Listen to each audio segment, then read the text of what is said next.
Good morning everyone. Good morning. As well as being a world-class city, the people of Liverpool are great at getting up early as well, so that's fantastic. Wow, it's absolutely brilliant to be here at the Royal College of Physicians, such a fantastic place. It's also fantastic that so many people are here today. We'll definitely have to book a bigger room next time we come down. This is a stunning venue and we'll be back here many times in the future. Before I introduce Professor Jane Dacre to welcome you here today, Jane is President of the RCP. I just wanted to tell you that our website is going live today.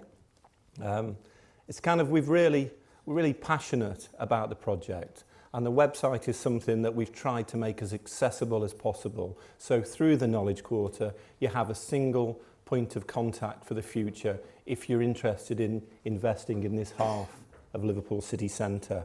I think the tech guys at the back there, the guys and girls at the back, are able to show you a very quick ident, and when you find this, you'll know you've found our website. So if we could just play that.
Take a look later today. That's live now, and from all the excitement in Knowledge Quarter Liverpool, I'm going to hand over to Professor Jane Dacre.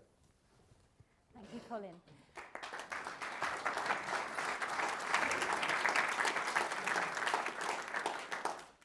Good morning. So my name is Jane Dacre. I'm the president of this college. And I can't tell you how delighted we are to be hosting you here this morning and to be hosting this launch. This is a fantastic partnership. We are so excited about it. Now, we are potentially quite an old organisation. I know this looks like a relatively modern building, but we are 498, shortly to be 499. We were set up in the days of Henry VIII. By some of his courtiers. And in fact, our first home, rather sadly, burnt down 350 years ago in the Great Fire of London. And there's an exhibition upstairs to commemorate that. But we are an organisation that looks to the future. And for 500 years, we've been setting the standards for medical care. And what this is about is us moving into looking to the future. So in 2018, we have our quincentenary. And when we were working out what we should be doing for our quincentenary, one of the things that we thought was really important was to reach out to medicine, to physicians around the country. And we were not doing very well in the Northwest. So it feels to me like a marriage made in heaven that when we came up with our idea about having what we wanted to call RCP North, what we were calling RCP North, and we wanted to have a centre of excellence in the north of England. It just seemed to be fantastic timing, that as we looked around, the place with the most things lined up that made this perfect partnership was Liverpool. We're so excited. We've even got one of our former presidents living there, working there, and as the chair of the Academic Health Science Centre.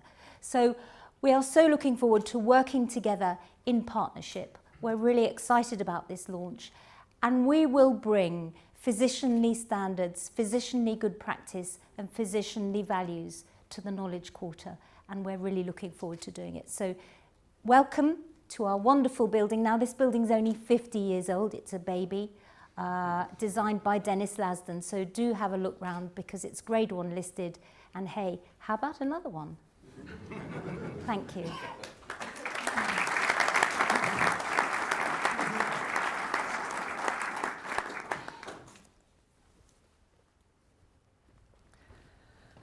So good morning, friends and colleagues. And first of all, I'd like to thank Professor Jane Dacre and her colleagues for a very warm welcome and for her introduction and a little bit of the backstory.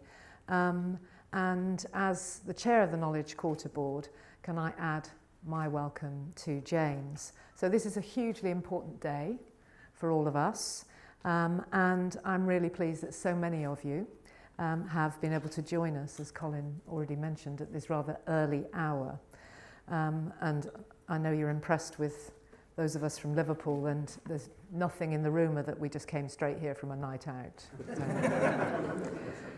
So we are really indebted to you for participating, but I know that you'll find today and the future opportunities that we're describing invaluable. So this morning we're launching our vision for Knowledge Quarter Liverpool, as well as introducing Paddington Village, the Knowledge Quarter expansion site.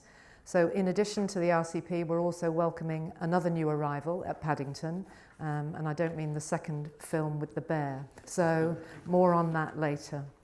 The launch of our prospectus is the culmination of a lot of hard work by many different people and organisations, but led magnificently and with huge amounts of energy by Colin Sinclair over here, so the director of the Knowledge Quarter. I think it clearly demonstrates that you can see we have a very clear vision of what the Knowledge Quarter will be and how we're going to deliver it in the coming years. I think the Knowledge Quarter will give us the opportunity to deepen and diversify Liverpool's success and indeed help the Northern Powerhouse come to life. Liverpool City region, as many of you know, has had an extraordinary recovery in the past decade, and the Knowledge Quarter is going to build and deepen and diversify that recovery. So what are we hoping for? What are we planning for? To bring future economic success to the Liverpool City region and create new jobs, to help the government's industrial strategy in its formation and rebalance the national economy, to contribute to the Northern Powerhouse, as I've already said, and therefore help the North close the gap with London and the South East. We're going to build on the huge assets that we already have. Universities, colleges, hospitals, cultural organisations, some of the world's most influential players in science, health, technology, culture and education are already here in our Knowledge Quarter. And we're building on success with £1 billion of investment already in the pipeline, and we're anticipating a further £1 billion in the next 5 years. So just to hammer the point home, we are building on global strengths in and centres of excellence in cognitive computing, sensor technology, digital and creative business, materials innovation, precision medicine, personalised health, infectious disease, and the creative and performing arts. And that culture is a huge part of what makes the Knowledge Quarter such a vibrant and exciting place. Our offer is not simply it's a place to come and work, it's a place to experience all kinds of new sensations.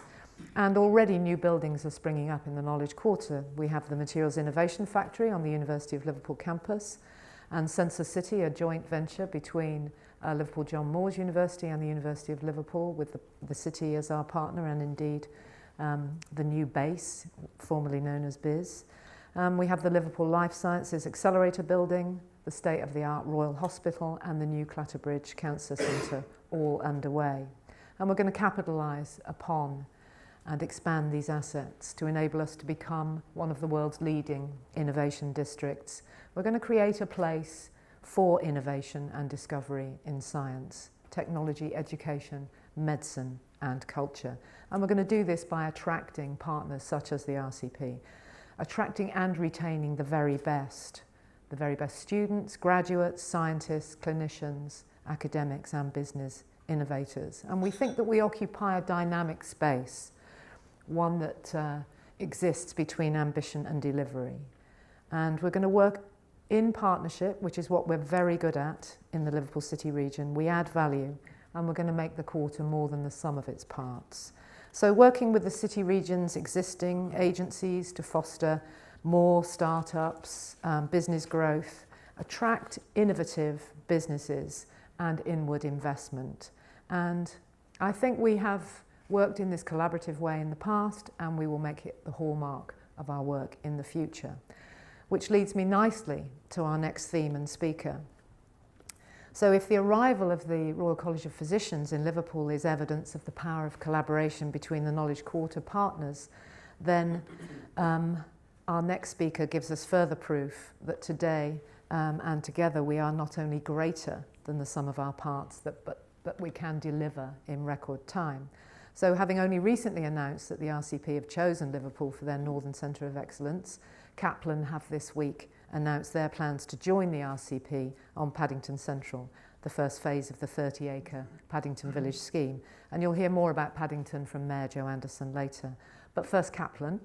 Working in partnership with us at the University of Liverpool, they're creating an international college to rival the best in the world. And to tell you more about it, I'm now going to introduce Kaplan's Head of Estates and Construction, Nigel Jones. Thank you.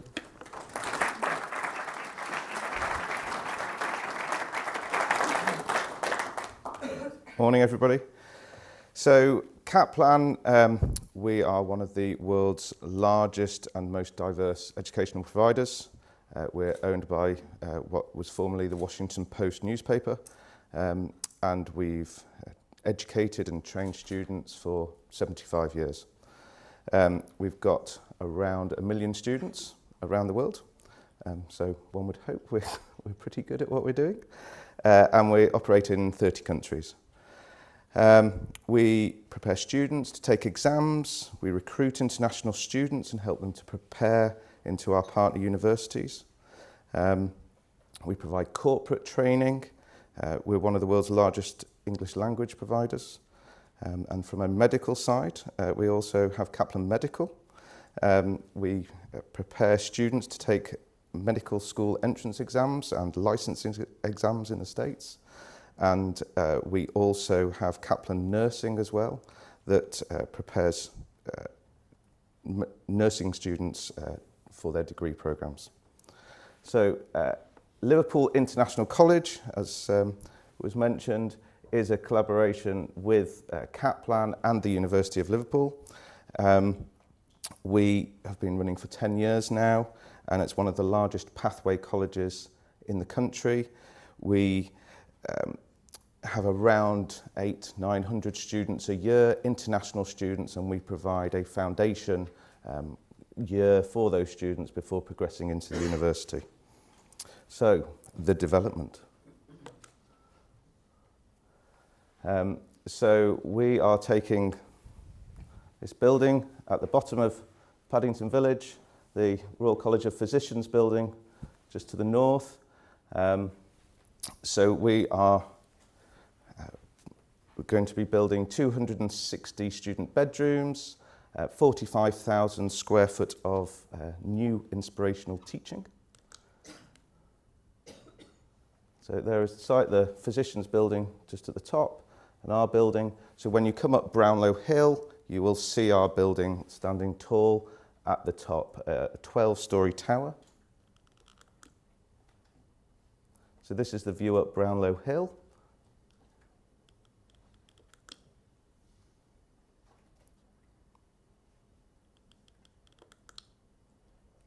So the building has a civic feel to it. It will be a brick construction.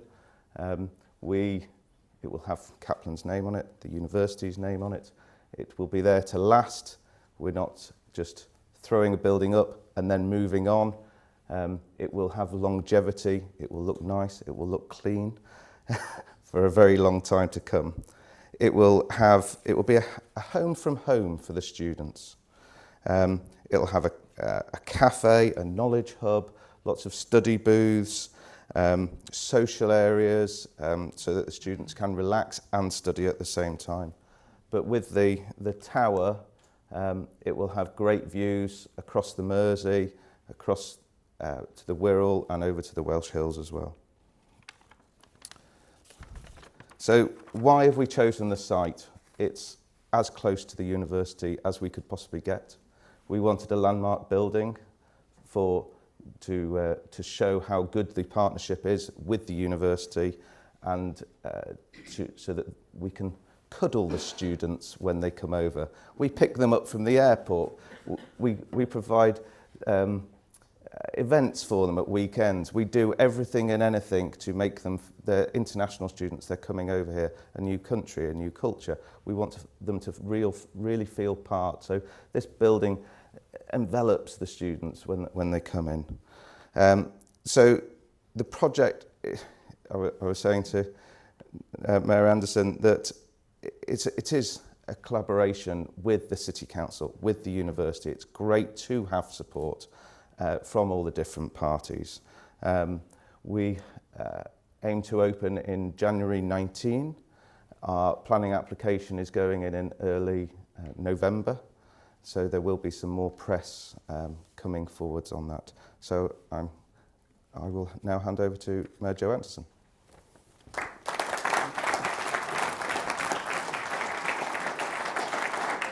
Well, good morning, everybody.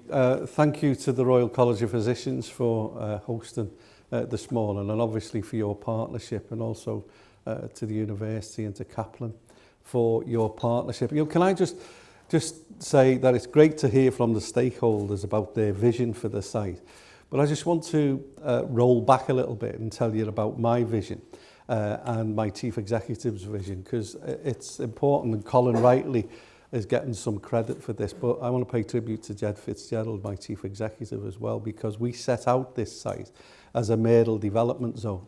And the reason why we set it out as a mayoral development zone was because we had a vision. And that vision was to actually create a knowledge quarter, but a campus that is a village where it coincides with the residential community, but offers 30 acres of prime location site in Liverpool, next to the universities, next to the Royal College of Physicians. Is going to be an attraction to get others there. The new hospital, also Clatterbridge moving onto that site, potentially the women's moving onto that site, and a whole host of different agencies in that knowledge, what we call that knowledge sector, moving into that particular area. With a new railway station with better connectivity, it is absolutely going to transform that particular part of the city of Liverpool, with the connection from Edge Lane and the motorway, and the developments that's taken off in Edge Lane, which is happening as we speak, and also with Pall Mall and what's happening around Pall Mall and London Road. It is going to connect and, if you like, redevelop a huge swathe of that eastern side of Liverpool, and that is something that we are excited about and looking forward to, because that's what is the concept. It isn't just about sticking some buildings, it's about getting that agglomeration of knowledge and innovation and creativity all in one, to actually make it an exciting opportunity, not just for investment, for people to come to. So it's a global village. When we talk about international students and people coming here, we'll be attracting other people as well, people who want to work with our institutions, like the universities, like the language school, like the whole offer that will be in that site. So I'm hugely excited about the opportunity. As I said, from Liverpool's point of view, we know that we face some serious challenges as a city, but we also know that we face major opportunities, and if we seize them opportunities, we can then eliminate some of those challenges that we face. And that's why it's an exciting opportunity, not just for me as Mayor of Liverpool, but for the city to build for the future. And it is about building for the next 50 years. If you look at what we've got now in the city, I was talking before about the new Alder Hay site, which is opening up and running. The new Liverpool Royal is going to be opening soon. School of Tropical Medicine, our universities are both investing heavily within the city, and it gives us, as I said, a unique opportunity to develop at that particular site, working with our partners, and that's what we intend to do. So just come on the journey with us, be with us as partners and you won't regret it. So from my point of view, thank you for being here. Thank you for listening. As I said, get onto the site and have a look at the opportunities that exist for you if you're developers or investors that are here, because Liverpool is open for business. Liverpool is going to continue its rise upwards, and we'll be delighted to have you as partners. So for me, thank you for being here, and Colin's going to chair, if you like, a question and answer session if anybody's got any question and answers. But on behalf of the city, thank you for being here. Thank you.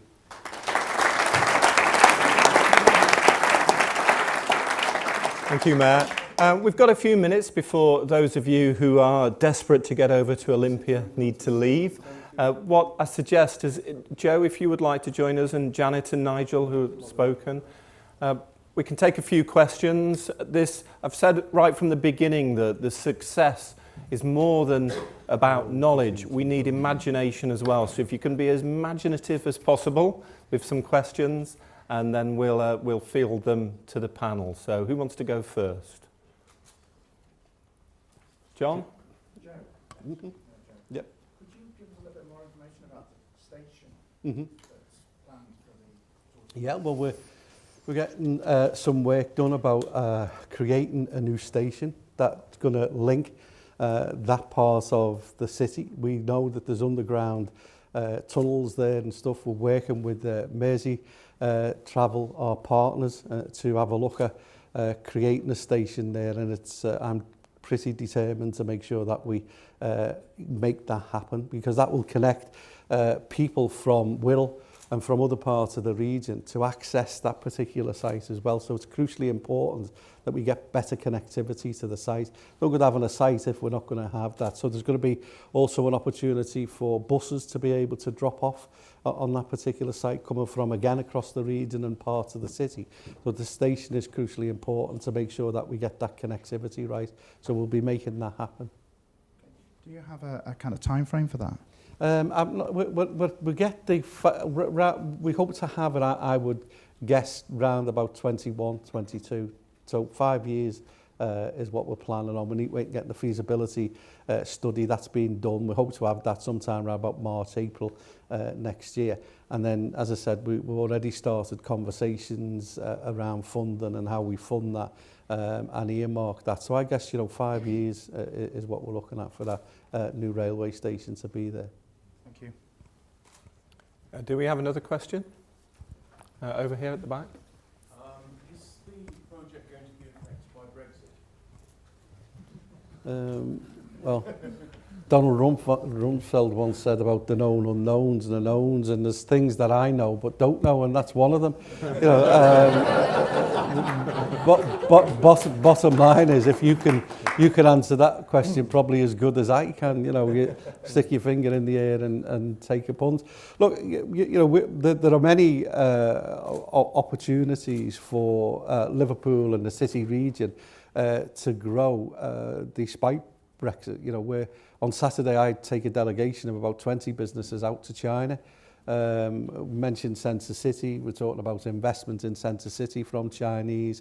We're out there talking to people about investing in our city. So whilst there's clearly challenges for the universities in terms of European funding and how lecturers and people are connected to that. And so there's going to be some issues there. But in terms of how we can assess that, it really does remain to be seen what is going to be debated and discussed about, triggering Article 50 and what the negotiations are going to be. It really is too early, other than I'm sure it's going to have some impact, as we're seeing now already, on the likes of the economy.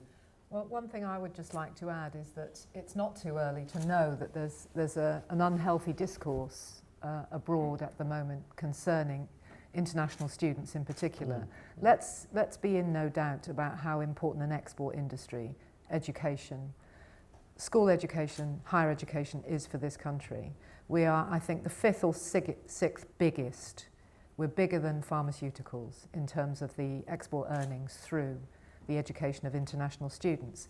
Now, where we are in our public rhetoric, I'm talking about us as a nation, seeming to discourage international students from anywhere in the world coming to this country is very dangerous and must be stopped. And I think everybody in this room has a duty to say that we are international, we are educating global citizens, and that one of the most important things about our nation is the soft power that we have extended through the world, through our education system.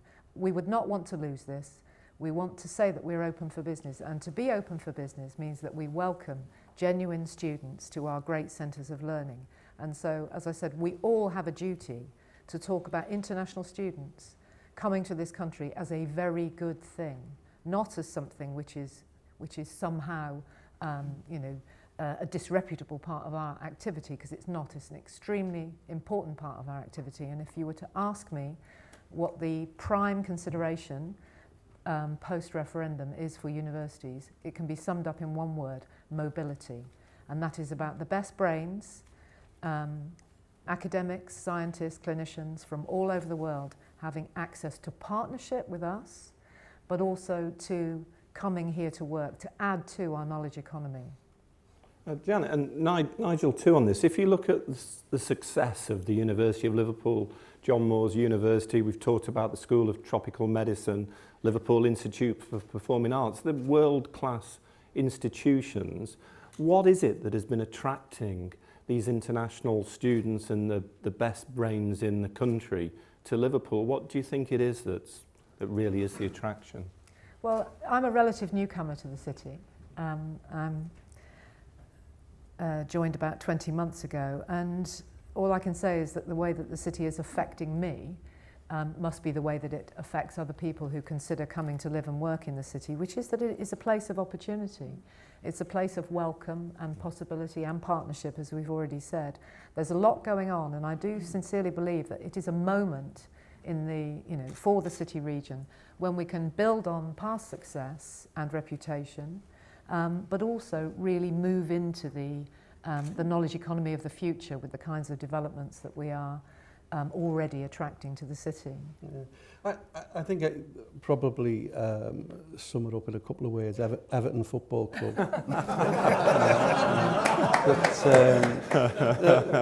I think all seriousness, I don't think Liverpool has an issue with regards to its reputation anywhere other than the south of England.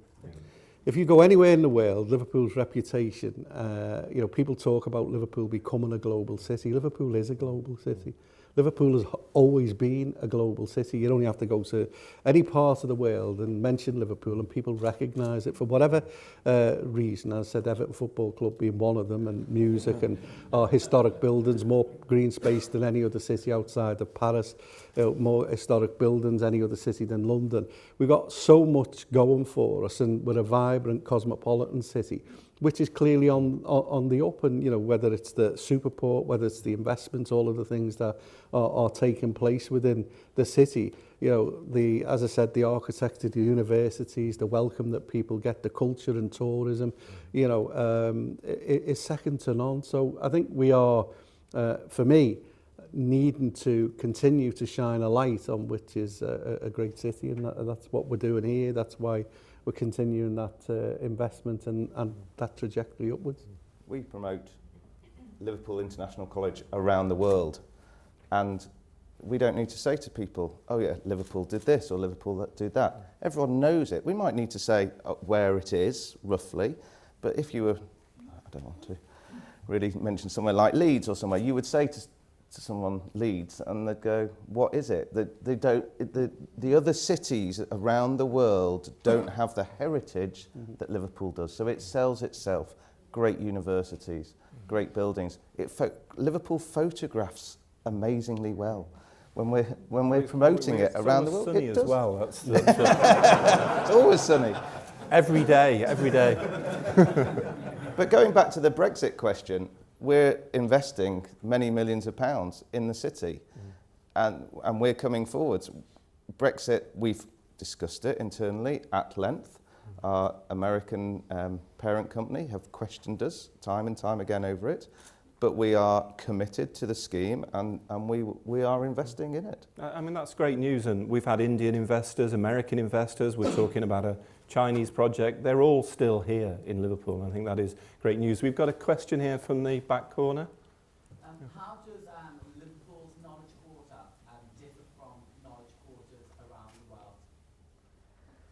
I'm going to hand that one off to Colin.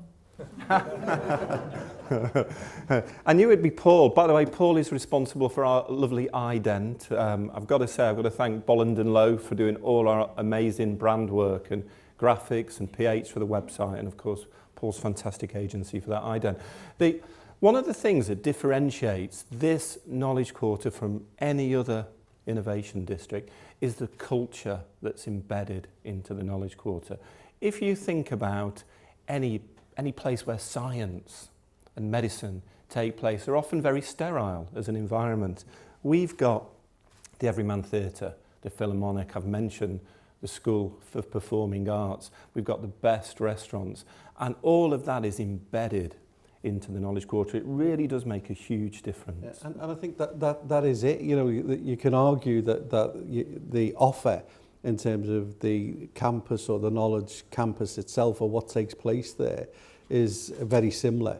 But the uniqueness of what's on offer here is exactly the place, the centre place, that village we're talking about. You know, Rodney Street, where Gladstone was born. You're talking about 2 cathedrals, you know, one of the biggest in the world. You're talking about, you know, Paddington itself, Kensington. You're talking about that whole district with the universities and stuff. And it is that uniqueness of the place itself.